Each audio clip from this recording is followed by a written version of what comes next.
You know those times when someone says something sounds perfectly nice, but you know they don't mean it? Oh, definitely. That little signal you get. Exactly.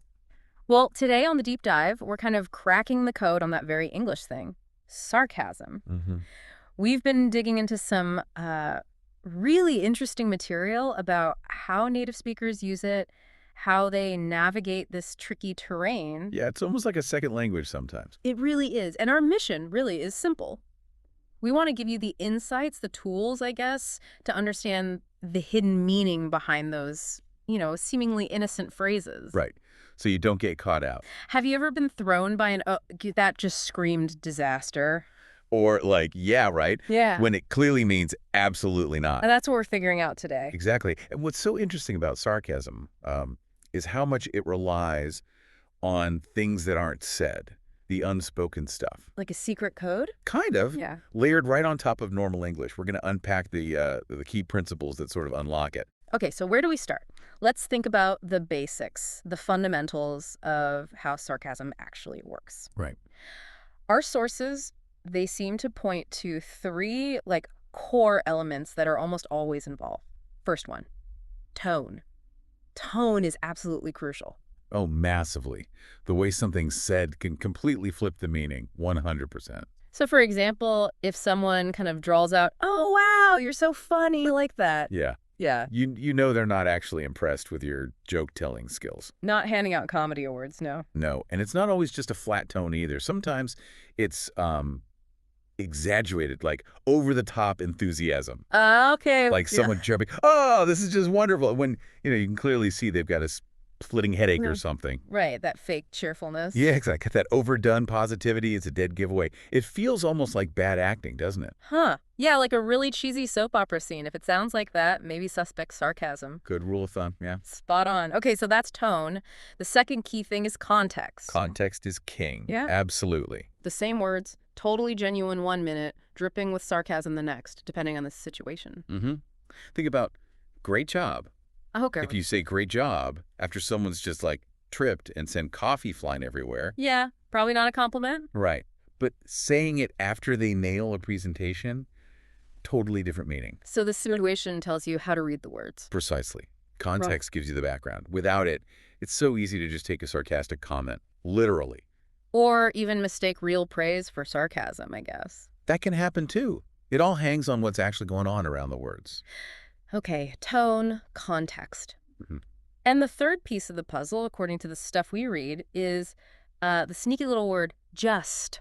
Ah, yes. Just. Apparently, sticking just in front of a positive word can often flip it, turn it right on its head. It really can. So you hear that sigh, then, oh, just perfect. Yeah. The real feeling there is probably closer to, this is the worst possible thing. It's like just somehow shrinks the positive word, doesn't it? Makes the negative reality stand out more. Yeah, that's a good way to put it. It's interesting why just does that. Yeah. Maybe it implies like resignation or the gap between what you hoped for and what you got. Could be. It definitely undercuts the positive word, signals things are not great. Definitely not perfect. So beyond these principles, the sources also flagged some classic sarcasm formulas, almost predictable phrases. Yeah, the go-to lines you hear all the time. One of the big ones is, "Oh, sure," Mm-hmm. often drawn out like, "Oh, sure, let's definitely do that." That extra punch on, definitely. That screams no way, doesn't it? It's the over-the-top agreement that signals the opposite. Exactly. What else? How about I love that for you? Oh, yeah, that one. Someone says with that certain tone, you got food poisoning. Stuck in bed all weekend? Oh, I love that for you. They don't actually love it. Not remotely. The context tells you they probably feel sorry for you. Maybe they're a bit amused by your bad luck. But love, no. Right. And then there's the beautifully understated, fascinating. Ah, yes. The slow, deliberate, fascinating. Tell me more. Which actually means. I could not possibly care less. Please stop talking. It's like the ultimate polite shutdown. Without actually being rude. Clever. And we've all heard good luck with that, right? Yeah. You're planning to write your entire thesis this weekend. Good luck. The subtext isn't really wishing you well, is it? No, it's more like, that sounds completely impossible, or maybe even, you poor thing, you're doomed. Exactly. Or you're gonna suffer. Yeah. Our sources had a really smart point about these formulas, actually. Oh, yeah. What's that?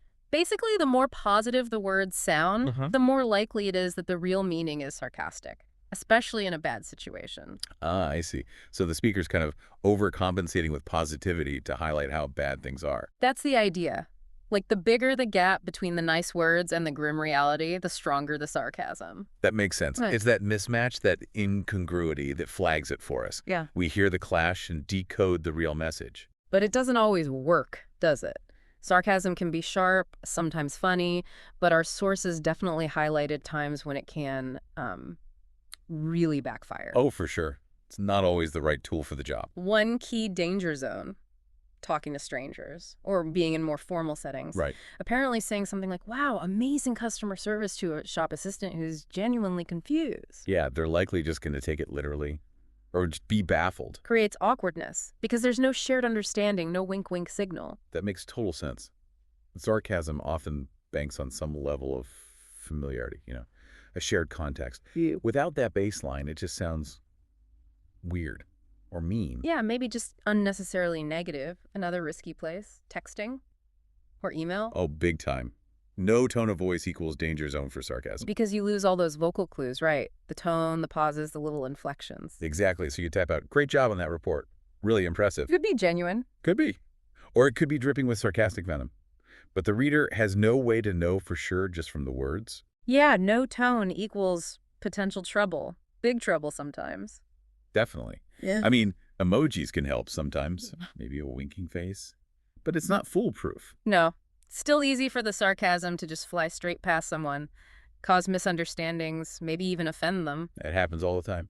The last big thing our sources mentioned was cultural differences. This is huge. Absolutely critical point. What sounds like lighthearted sarcasm to, say, a British or American speaker might land really differently somewhere else. It could come across as genuinely critical or rude or just confusing. Yeah, in cultures where sarcasm isn't as common or where it's expressed in a totally different way, it can be seen as hostile.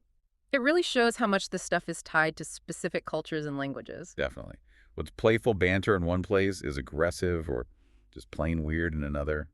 You've got to be mindful of your audience, especially across cultures. So, okay, if it's so tricky, how do native English speakers signal it? Beyond just the words, what are the clues? Well, the sources pointed out some key things to listen for and even watch for. Okay, like what? One is a tiny pause. A little hesitation right before the sarcastic bit. Ah, okay, so like, oh, brilliant. That little gap. Exactly. That pause is like a little heads up, a signal to a listener. Okay, switch modes. Yeah. Here comes the sarcasm. Okay, the pause. What else? Air quotes. The visual cue. Right. Even if you can't see them, sometimes you can almost hear the air quotes. Totally. Someone says, your plan is inspired. Those invisible quote marks around plan and inspired just scream disbelief. They do all the heavy lifting, showing you shouldn't take the words literally. It's a great nonverbal shortcut. Yeah. Undermines the words perfectly. Then there are the over-the-top adjectives. We touched on this with the formulas. Yeah, using ridiculously positive words for bad situations. So if your basement is flooded and you say, this is literally the most fantastic thing that has ever happened. Especially if you say it while looking miserable. Yeah, the exaggeration is the clue. The mismatch between the words and the reality is just too big to ignore. That sheer absurdity flags it.